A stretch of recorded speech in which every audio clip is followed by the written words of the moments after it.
So the big news dropped. GPT 4.5 is here, and honestly, it's not the game changer everyone was hoping for. OpenAI rolled out their priciest model yet, but it's not blowing anyone away. It's not smashing records, picking up trophies, or doing anything wildly new. They're pitching it as this chill, human-like conversationalist. Think of good vibes, but that's about it. It's solid, don't get me wrong, but it's not enough to keep the AI hype train chugging along. Feels like we might be hitting a slower patch instead of zooming towards some sci-fi future. The launch itself was kind of a letdown too. Sam Altman didn't even show up.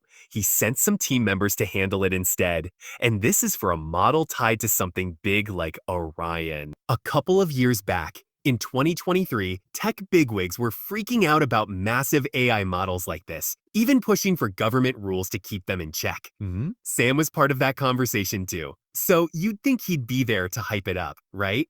Let's talk numbers, because this thing isn't cheap. GPT 4.5 costs a ton to use, way more than other models out there. For example, there's this model called Claude that runs at $15 per million tokens. GPT 4.5? It's $75 per million input tokens and a whopping $150 per million output tokens. Oh, and if you want to try it, you've got to shell out $200 a month for a pro subscription. I gave it a spin myself, and yeah, it's got a relaxed vibe to its replies. But that's tough to judge. It's not like there's a vibe-o-meter.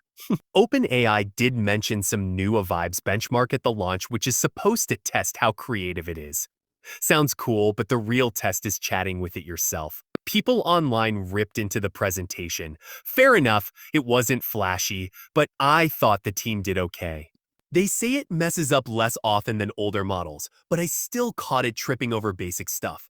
Here's the kicker. GPT 4.5 has no clue what it is. Ask it about itself, and it's like, my info stops at October 2023.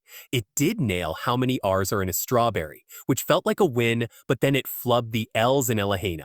So mixed bag there. I didn't bother testing it on coding or science. It's not built for that deep thinking stuff. Other models, like DeepSeek, beat it in coding tests and cost way less. Some folks are saying Grok is the real champ right now, at least according to betting markets.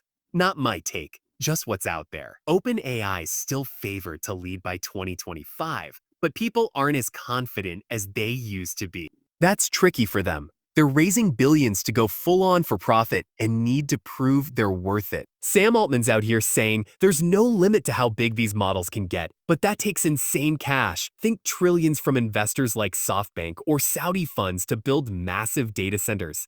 My hunch, they pumped up GPT 4.5 with more power and parameters, but it didn't move the needle much. Now they're dialing back expectations for GPT-5, saying it'll be more like a smart assistant that picks the best model for you. Not exactly the revolutionary leap we were dreaming of. It's kind of a bummer, honestly. Instead, it feels like things are leveling off. But here's the silver lining. If you're into computer science, this is good news. AI tools are awesome for coding. They're super helpful, but they still need humans who know their stuff to make the most of them. That's not changing anytime